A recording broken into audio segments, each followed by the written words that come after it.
Hey guys, hope all is well. Happy Monday. I hope the weekend was exciting and great and all that. My weekend was pretty good, but just for a second, I actually have to talk about the Super Bowl because, wow, what an upset. I don't think anyone saw that coming. If you did, you're lying. You didn't see 28-3.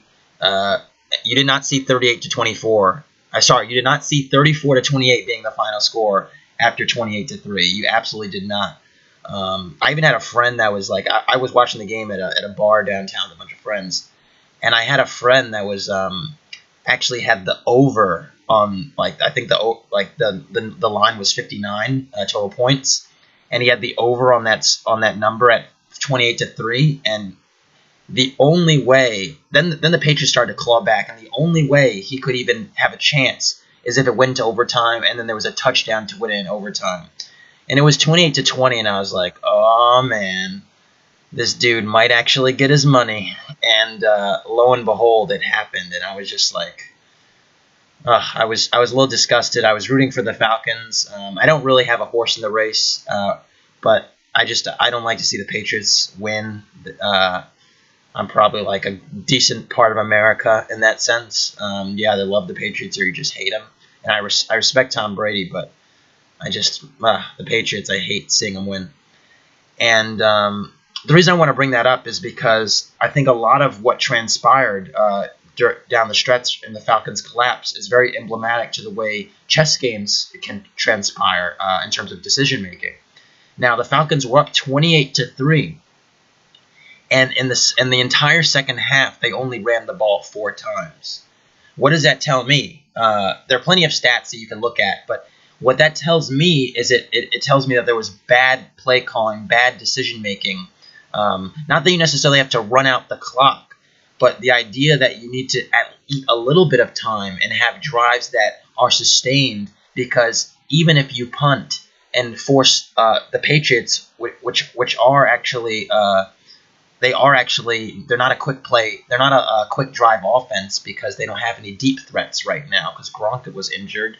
Um, for the Patriots that have these methodical drives, if you just punt the ball and force them to go make long fields, there's just no way they get back as quickly as they do, and or as they did last night. And just really disappointing to see that coaches and people in positions of leadership really make poor decisions.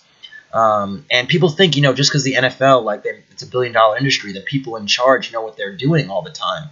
And the answer is actually no, that's not actually the case.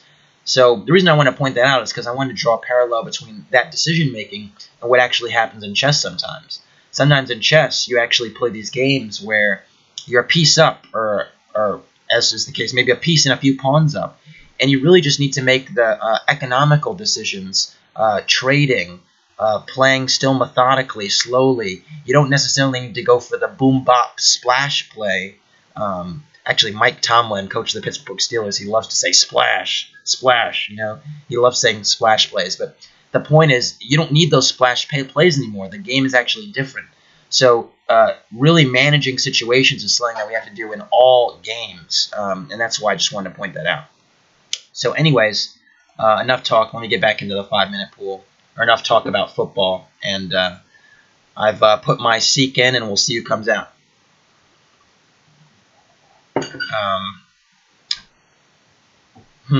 Yeah, so I was obviously just miffed after that result. I mean, really. I already knew Tom Brady was probably going to go down as the greatest quarterback ever, and I'm cool with that. But I don't like games like that, because games like that are so extreme, they sort of they serve to polarize arguments in a way that I think is really just not very good. Because if you were a Tom Brady guy before that game, after the game you're like, he's the greatest I've ever seen. Like, what a great game he played. And the truth is, he didn't actually play a great game. He played a good second half, but he played a very sloppy game. And you could argue James White could have won the MVP. But anyways, we're playing a GM, so maybe I should focus on chess. Knight F3, I'm going to go D5, and I bet he's going to go G3, yep. I'm going to go c6. And when you start with this knight f3, g3 stuff, normally this is what they're trying to do. They're just trying to get a position, a King's Indian attack, a position where there's a little less theory than some of the other lines. And I normally would go e6 instead of e5, but why not go e5? Why not take some space if you can? So that was the modus operandi here. And c4, I want to keep the center closed, so I'm going to go d4. At least because, again, I haven't developed any of my kingside pieces yet, so really important that I do that. If I'm able to maintain my space advantage and keep this up, I should have a good position. All right, e3. I'm going to go knight f6. I don't think I can afford to actually take on e3 because he can play bishop takes e3 and then d4. And now h3 I have to take because my pawn on d4 was going to be hanging. But I was thinking I'm down the two bishops here, but it might not be a big deal because the bishop on g2 is a little bit restricted by my pawn on c6, and I figured I might have some good control of the dark squares, so maybe the two bishops are not as big a factor as they normally should be. All right, knight a3, interesting move. Maybe trying to go knight c2. I'm just going to castle, and then knight c2. Yeah, makes sense. And okay, d4 is attacked. I don't want to go c5 because this opens that whole diagonal, so I want to protect the pawn another way. And so I'm thinking knight e5 or knight c5. I'm going to go knight c5.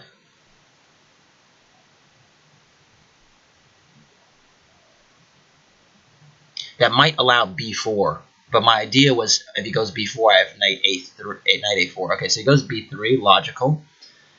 And yeah, he's going to go bishop d2, bishop b2, and it's going to be sort of hard to defend that pawn. So I need to figure out a way to defend that pawn in an efficient manner.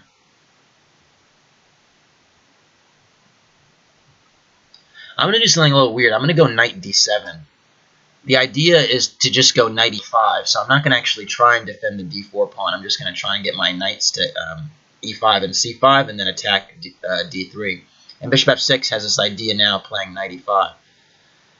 Bishop a3 is an interesting move. Now I can't move that knight to e5 because he would just snap it, or because he just played bishop takes c5. So what to do here? Tough decision.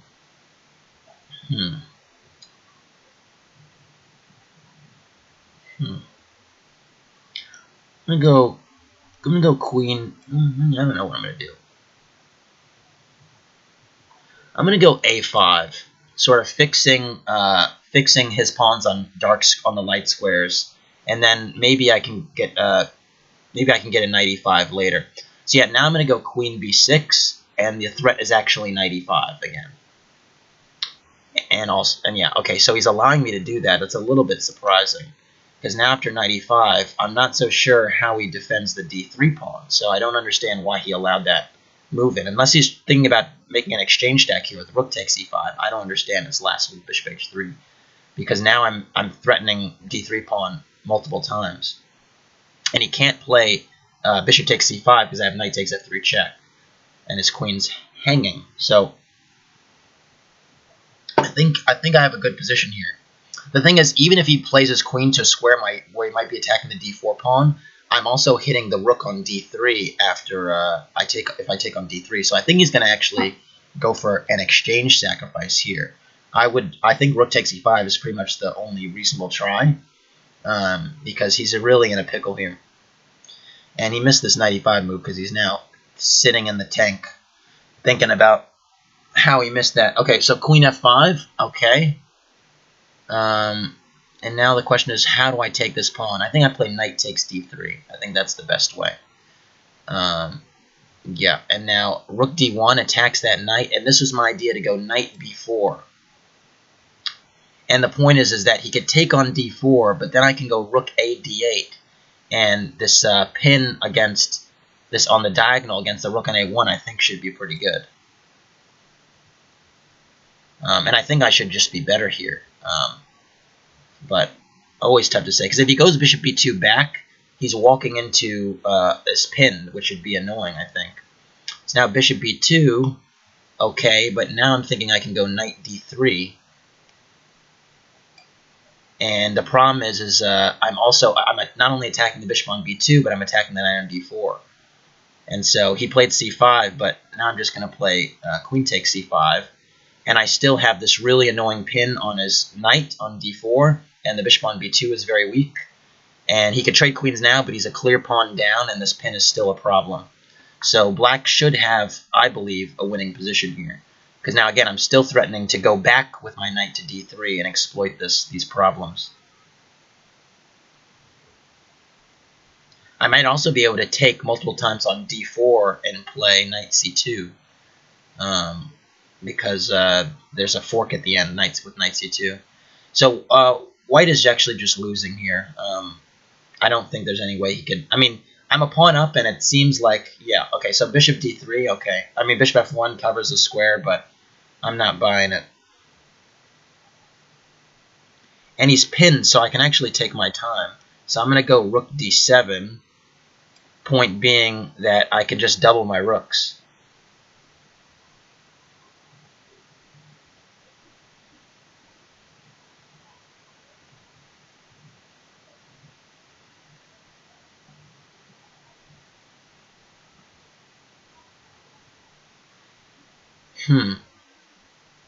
A3 does... A3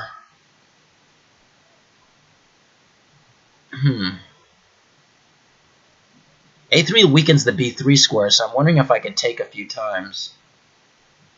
Yeah, I'm going to do that. I'm just going to take on d4 and then take on b3. And I think that should be enough.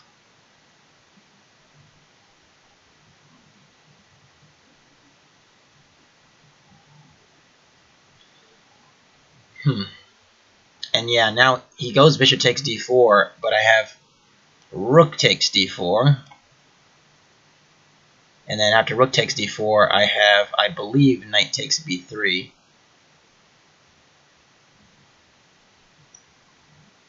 Or knight c2. I'm spoiled for choice. I'm going to go knight c2, actually, because I don't give him any counterplay on my b4 pawn. And yeah, I just have this really great forking action here. And yeah, he's gonna try and play. He's gonna try and fight still, I'm sure, but there's not that much going for him here. So okay, so rook c4.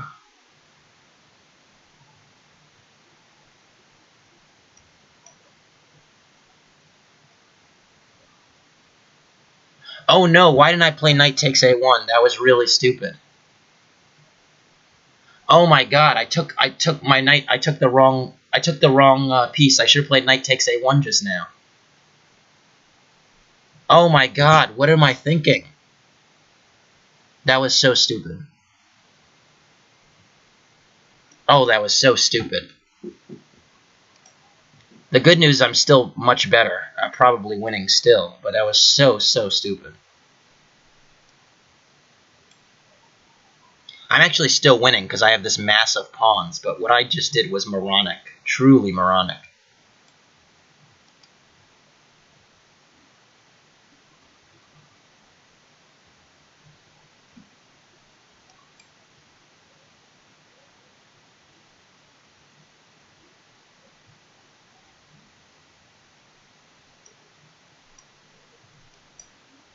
Well, now I'm just going to march my pawn home, hopefully. And hopefully that'll be that.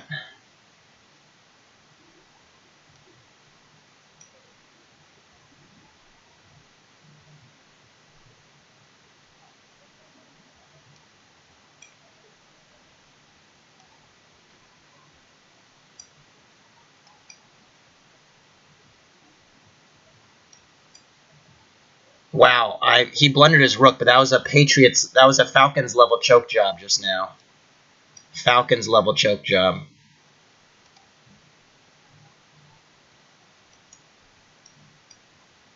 It's always the time, honestly.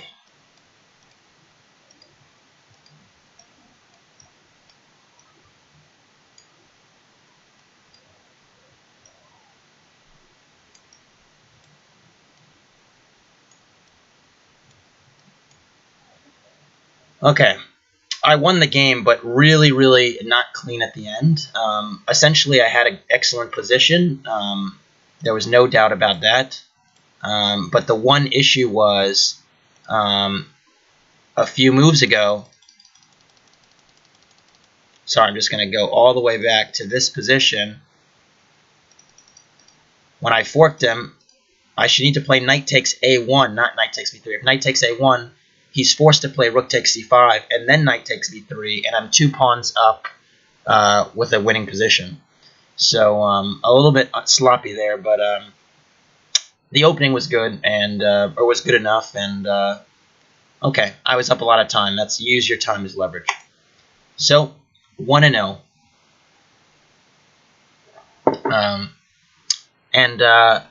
At my perpetual question of why do they keep playing when you're completely winning? Well, that's partially why, because I relaxed just a touch, and that relaxing allowed him to get back in the game. So, anyways, let's see who's up next. I'm in the pool. I'm waiting, and yeah, and we have a game. Arc. Who is this guy? All right, so e4. Okay, I'm gonna go c5. I'm glad we're playing some GMs. Good to beat on some GMs. a3. That really is an interesting move. I think b4 is his idea now. Oh, it isn't.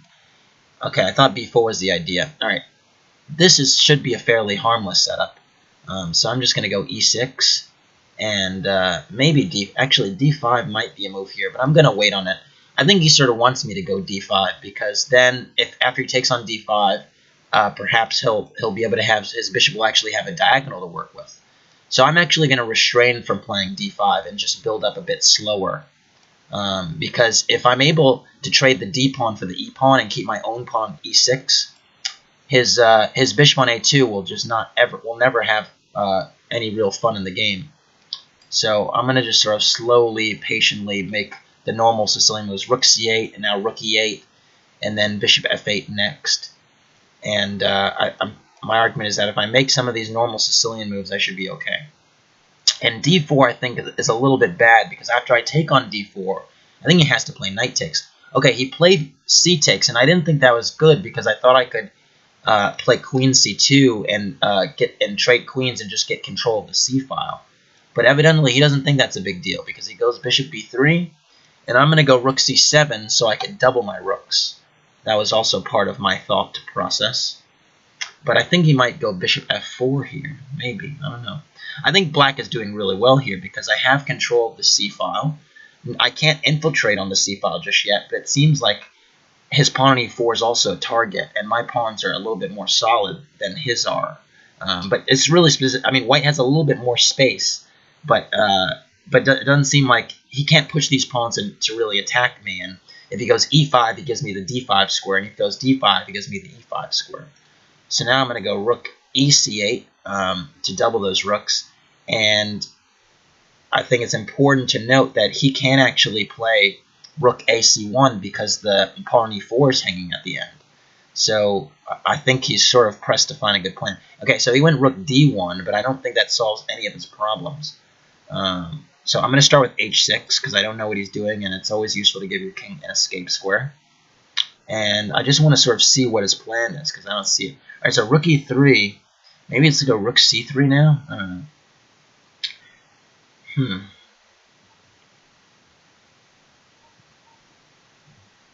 I can go d5, and d5 is sort of double-edged, but it might be the time to do that.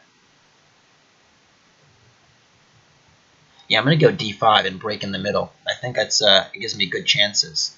After knight e4, if he takes, then maybe I can go bishop d5 at the end, and take control of the c file. So I'm doubling my pawns and getting a sort of weirdly dynamic structure now. But my idea is to go bishop d5 now and take control of these light squares, and then maybe potentially infiltrate on the c file. In the meantime, he's just sort of ignoring my plan of like knight with knight f1, and now the knight is going to g3, which I indeed missed. But I think I should still have good counterplay here, because I just think I should. I'm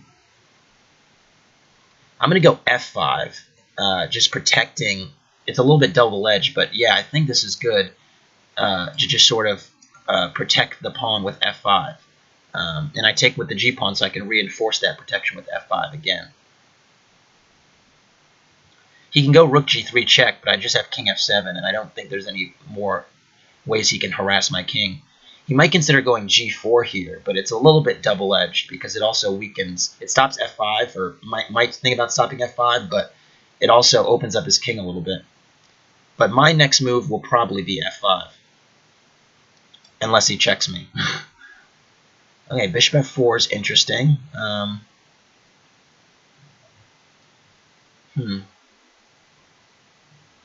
Really trying to sort of take away some of my coordination.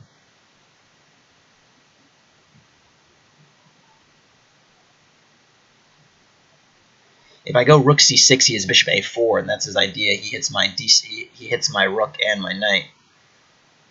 So I need to either take on b3 and then go rook c2. I think I'm going to do that. Take on b3 and then go rook c2, and now my rook actually has the square. And if he goes knight e3, I can go rook c1 check. Important thing is that I'm still controlling the c file. I think that's a very, very important element here. Although I'm not going to say I have a major advantage here. I don't think I do, but at least I'm controlling the c file. So knight e3, I think I'll give a check, or rook c1, just to trade those, keep the rook, keep an active rook and get rid of. And his rook on b3 now might be looking a little bit stupid because it's not. It's cut off by the knight on e3, and I guess I could go to b5, but it looks a little bit stupid there. Okay. So king f1. I'm going to go rook takes d1 just to move the knight backwards, and then f5. And my idea here is to go knight f6 and knight d5. That's sort of like the short-term goal. But I think he's going to go rook c1, and then I'm going to have to trade and then go knight f6. Oh, he doesn't. Now I can go knight f6. This I like, because if I can get this knight to d5, I think it looks really good.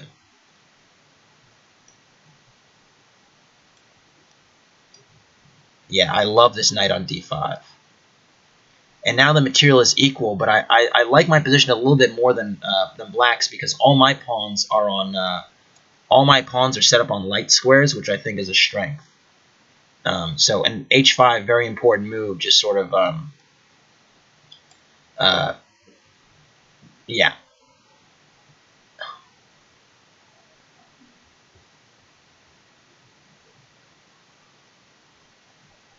I'm going to go bishop a3 with the idea to go bishop c1 check and get the king from behind. And I saw that, but I thought bishop b2. If he went bishop king e2, bishop b2 might be a problem. And then bishop e5, now bishop c1, and I want to play f4 really badly. If f4 is possible, that's awesome. So now the question is, I can't go f4 here, can I? Now I gotta go. If I can go f4, then I have an awesome position. So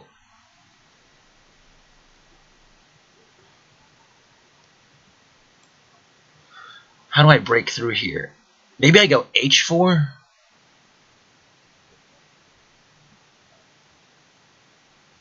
Now I'm going to take on a4 and then go king d7. Make him think about maybe my king migrating to this other line.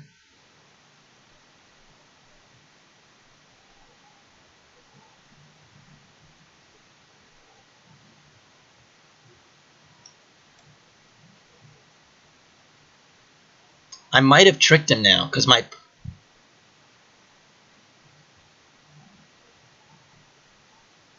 Does f4 work? I don't know. I'm going to go for it. I don't know if it works, but this was my idea all along, so I'm going to just go for it. My point is that if I can go king f5 and then bishop takes f4, and then attack f2, I think I might have a winning pawn ending. Ah, he's hitting d5 first.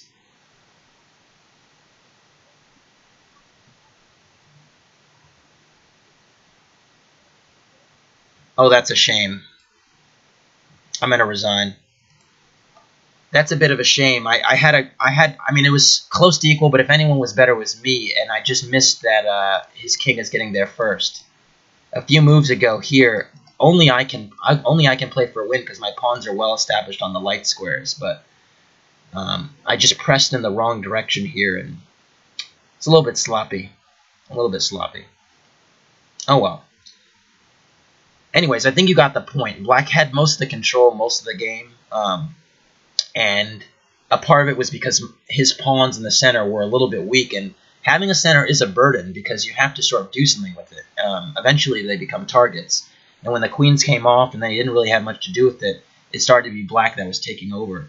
So, really, if you have the center, you typically want to make use of it in the opening and middle game phase before the ending. Although you can have pawns in the center that are controlling things in the end game, but again, if you have pawns like way out there, they become targets. So next.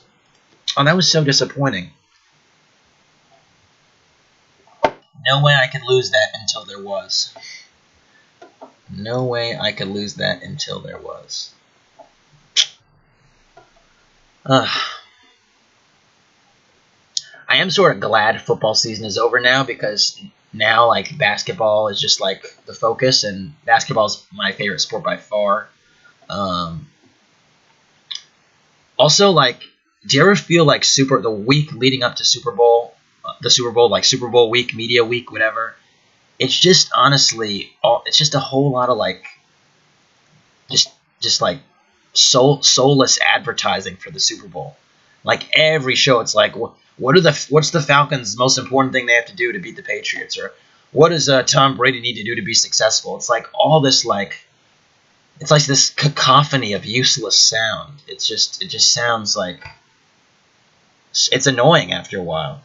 And so it's glad that actually the game is finally played, and then you get actual result, and then you just move on, as opposed to over-analyzing one game, this fatally flawed system of evaluating the best at something.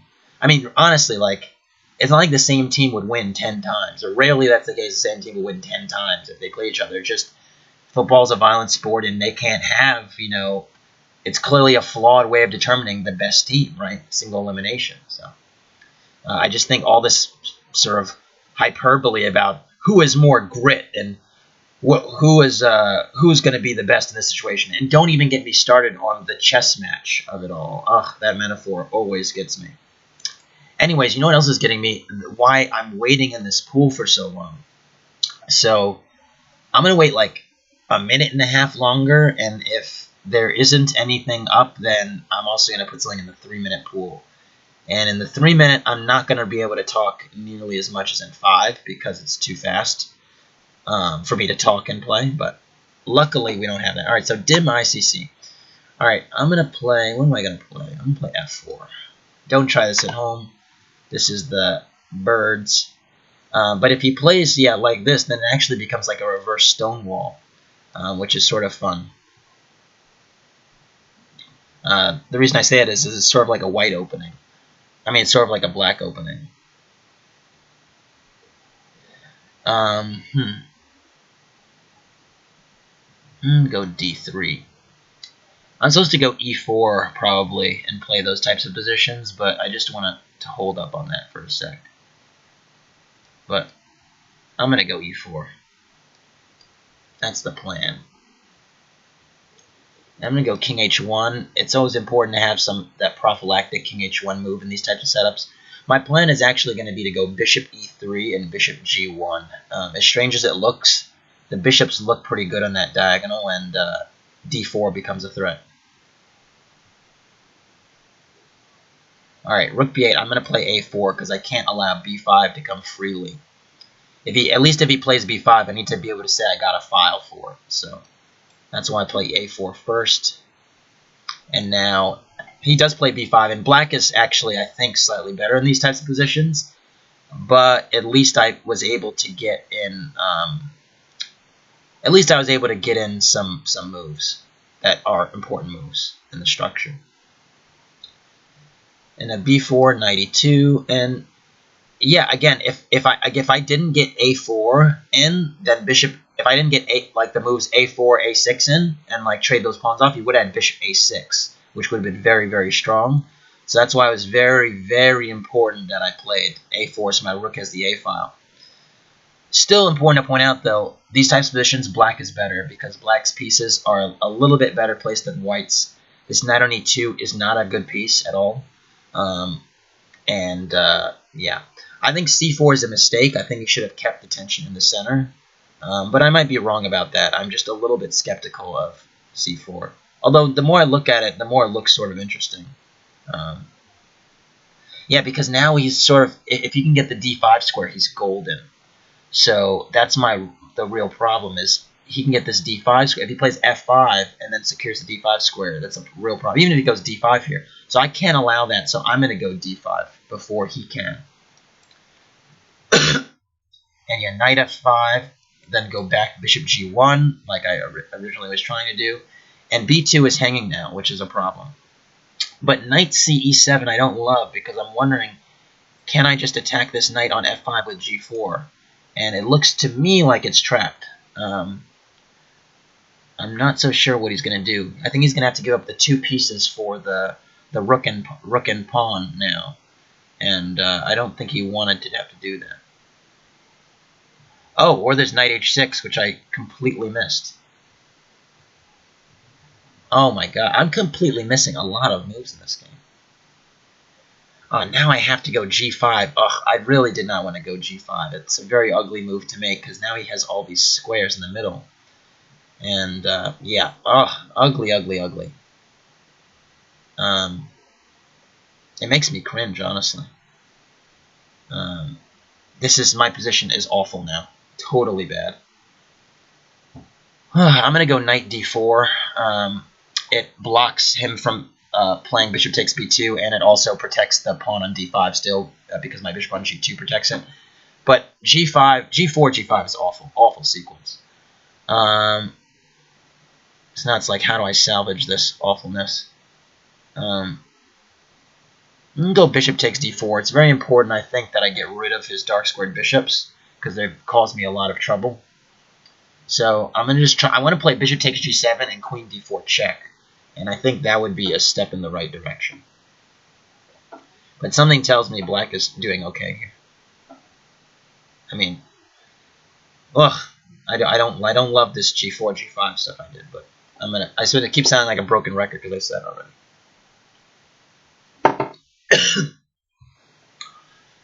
So what is he going to do? I anticipate either taking. I think he's either going to take or play knight f5. Okay, so he played knight f5. So now I'm going to take. And if he plays king takes, I was going to go knight g3 because he still can't play.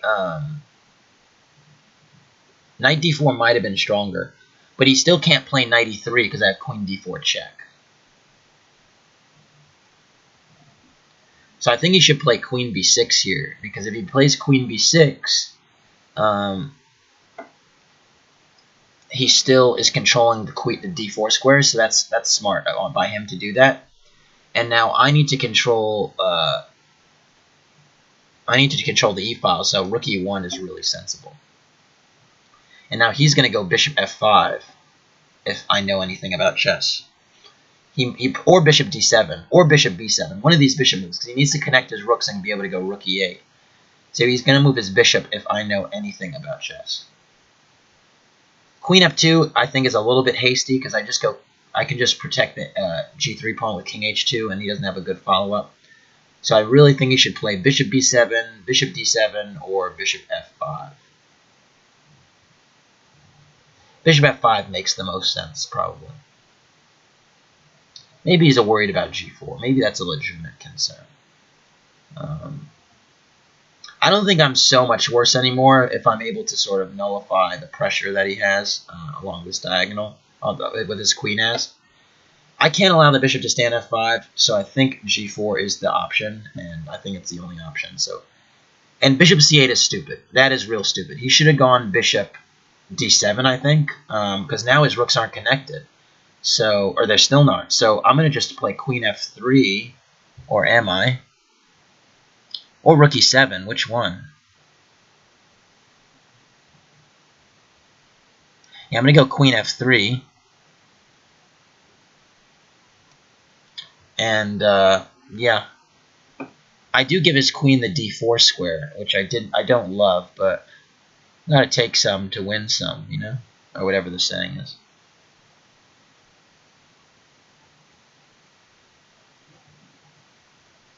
Um,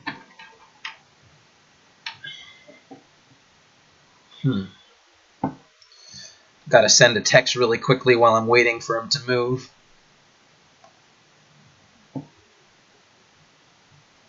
I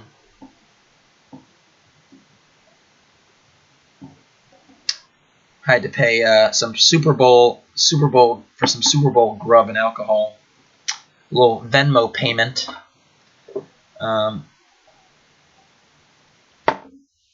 All right. Well, he's still thinking, which is a bit baffling. So h6, did not expect that. I don't think that's a problem, actually. Oh, yes, it is. Oh, I have to take. He was threatening something sort of nasty, actually.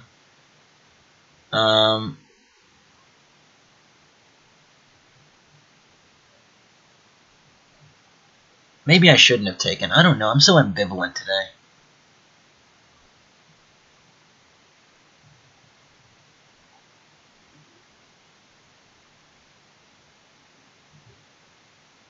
I'm going to go f5. It looks a little bit irresponsible, but my point is that if he goes king g7, I have... yeah, I thought this might be a thing. I want to be able to respond. I'm going to go rook e3 to sort of block. He's going to play king g7 or king g5. King g5 actually looks super interesting. It's probably just bad, but it looks really interesting because I don't see a way to attack that king from the dark squares there. But the problem is he's so low on time that he's going to flag. But king g5 I think was really strong. I'm just going to go king g1. And yeah, now I don't like his bishop at all because I have f6 check on the cards. I'm going to protect my rook first. Actually, I'm going to throw an f6 check now. Intermediate move. And now king move. And then rook takes e3. And bishop d7. Now I just have queen f4. And I'm going to go queen h6. And that would be it. A sloppy game. I know black was better out of the opening there. Typically, when you play these closed setups, it's actually like you forfeited the d4 square, so you might as well not play d4 later because you're just because black is faster than the punch. So you typically in these closed Sicilian setups, if you're not going to play d4 right away when you're supposed to in the open Sicilian, you just don't play it at all, and you hope that black overextends in an improper fashion so that you have counterplay on the king side with maybe some f5 or g4 f5 or maybe even a break with e5 at some point. But you let black sort of push their pawns and get a little bit out of position, and then you go for something. And I should have been a little bit more patient because now d4 is just not the right idea here. And really, really, really, it's because this knight on e2 is awful piece. It's that coupled with the fact that now these light squares, namely e4, d5, and f5, are really right for the picking. So if black is able to, after c4, that c4 is actually a very interesting move because now black is threatening here f5 or d5 or some move. I think f5 actually is the strongest, just to control one of these light squares, and then I have no play whatsoever. So I played d5 to sort of avoid that positional domination, and I was fortunate to get by. Let's put it that way. Fortunate to get by. All right, Curlian. This is going to be the last game today, actually. I need my sleep. So, all right, knight f3, c5. I've just been trying to play Sicilian, but he refuses. So we're going to get some sort of fianchetto line. I never like to play like I never think it makes sense to play like these lines for white reversed. It's like because you're like a tempo down, and I feel like white should have a good position on the black side of these openings. c3, very interesting. I'm going to go e5 and just cut out the d4 nonsense. And I'm going to go knight g7 just to make it a little bit weirder than a classical opening. Yeah, I think black is fine here. So is white, for that matter. Knight c4, interesting. Go b5. I mean, you're just sort of asking for it by playing that. And then rook b8 to get the rook out of the line of the bishop on g2 and to push b4 one day. Knight d5 I don't love. I think it's actually a little bit early because now I'm going to take and then play knight e7, and I think it's sort of hard to defend that pawn. I mean, if you go c4, I think you're strategically a little bit messed up. All right, so he went a4, but I'm going to go b4. I'm not going to give the rook on a1 an open file. And again, I think he's a little bit strategically bankrupt playing like the way he did so quickly. Now I want to play f5, but if I play f5 right away, is knight g5. So I'll play h6 first, and then go f5 next. And I quite like black here because I think black has more potential pawn breaks. So I'm going to go f5, and f4 is the natural response. But again, black is the one that has the pawn breaks, and white doesn't really. So I'm not impressed. I'm going to go king h7 to protect the h6 square. I really want to go knight g8 too. Rook b1, not impressed really. I guess his plan's to go b3 and then yonder. That's rook af2. So maybe I should play b3. Yeah, I'm gonna play b3 just to disrupt that idea. And okay, rook a1 and now queen b6.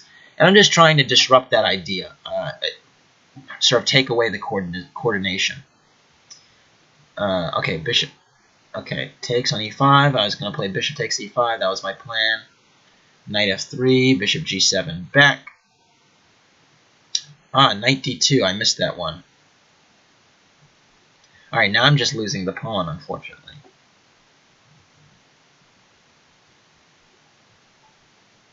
Maybe not the end of the world. I'll go bishop d7, and a4 might be a little bit weak. So maybe not the end of the world.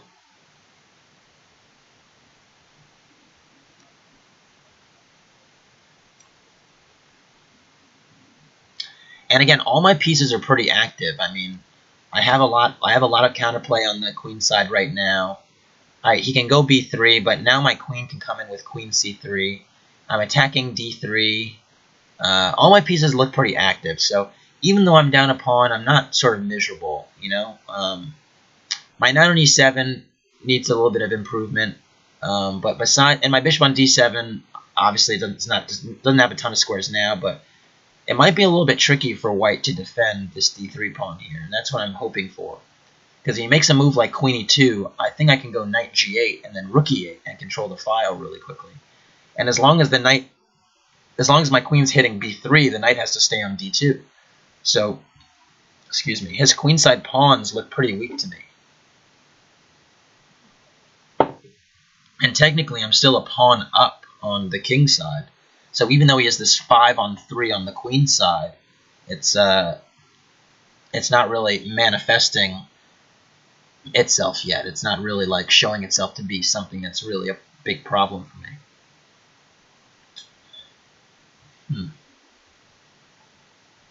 Shout out to my opponents today, though. I think I've gotten pretty good opponents today. Because typically in the 5-minute pool, you're not just getting GMs and stuff. All right, knight e4 is not a move I saw at all. What is the idea there? Okay, well, I don't think I can move my queen because then d6 is hanging. So what is the idea of f takes e4? I don't see it. I'm just going to take it. I don't see his idea, honestly. What's the point of that? I mean, rook f7 is a move, but it's not a winning move. All right, so I think he just blundered a piece because the follow-up, bishop takes e4, looks really whack to me. So, wow, that's a shocking move, honestly. Wow, what to do? Now I'm like spoiled for choice. All right, so I'm going to play bishop h3 because that looks good, and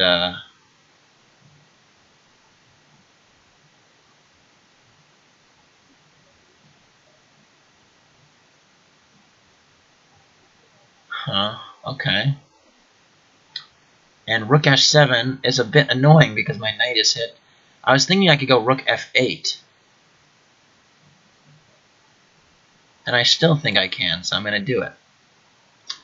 The point is, if he goes rook takes e7, I have rook f1 ideas. But I was probably going to go queen d4 check and then think about rook f1. So I'm going to check on d4 first to force the king to h1.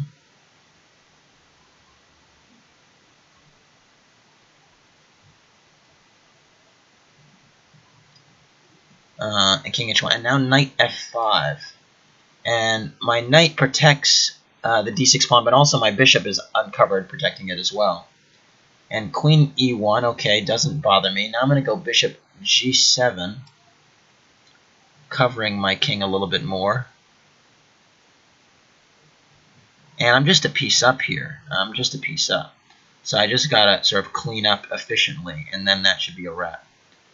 So how do I start that process? I'm going to start that process by going bishop e5, blocking the file for blocking the e file from the queen.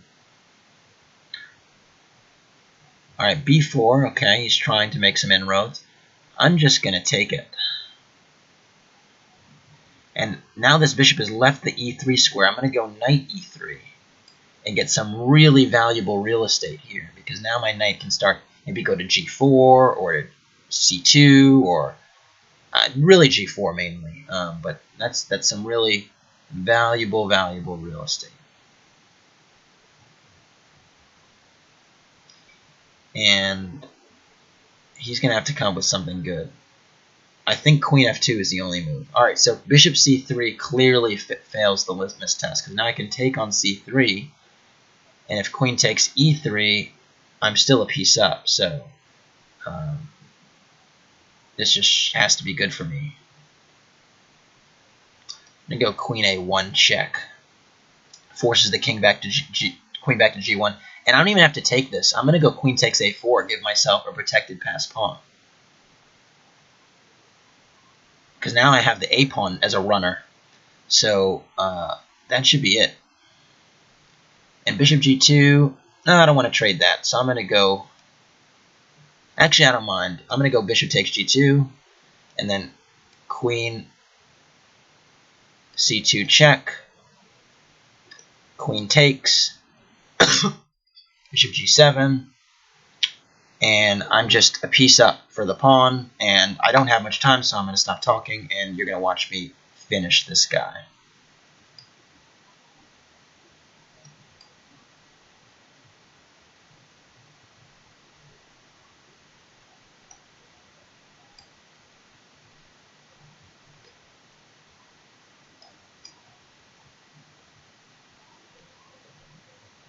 And that's mate in a few.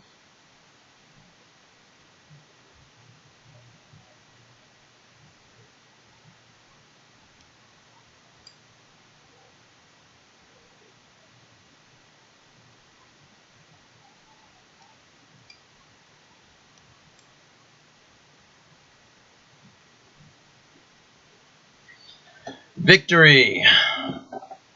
Yeah, a bit of a weird game. I think I'm not so sure my idea in the middle game was correct. I'm sure I had a pretty good position here after b4. I'm sure black was better. We could check it. And yeah, the computer agrees with me. I just have more space. The rook has the a b file potentially. I also have a better pawn structure here. So all's good in the neighborhood. And then in a few moves, I had this. This is a great position as well. But in a few moves, I played b3, and I don't know how clever that was. The computer looks a little bit meh about it. But I thought I know he's playing b3 and rook af2, and I just want to disrupt that plan. So that's what I did. And yeah, it got a little bit weird, a little bit fuzzy. I was a pawn down here. But I thought I had decent compensation after queen c3 because his pawns are really hard to defend. And yeah, the computer's spitting out equality, which, well, now it's spitting out slightly better for black, which is usually a very good sign if you're a pawn down and the computer sort of tends to like your position. And again, I'm just so active here. Look at my bishop on g7, a long diagonal, my queen on c3, my rook on b8. My bishop on d7 is awesome at some point if the b3 pawn drops. My knight on e7 is the one piece that needs improvement. And you look at the difference of white's pieces. White's pieces aren't active really at all. So it really does pay to just activate your pieces. And I say it over and over again, just improving your pieces and one by one until they're all great, and then doing something usually leads to pretty decent results. So even if you're not a spectacularly talented player or what have you, you just marshal all your forces, don't leave anyone behind. There's strength in numbers. All these cliches I can throw at you. You get the point. Good things typically happen. So anyways, that's it for me today. Hope that was insightful. Thanks for watching.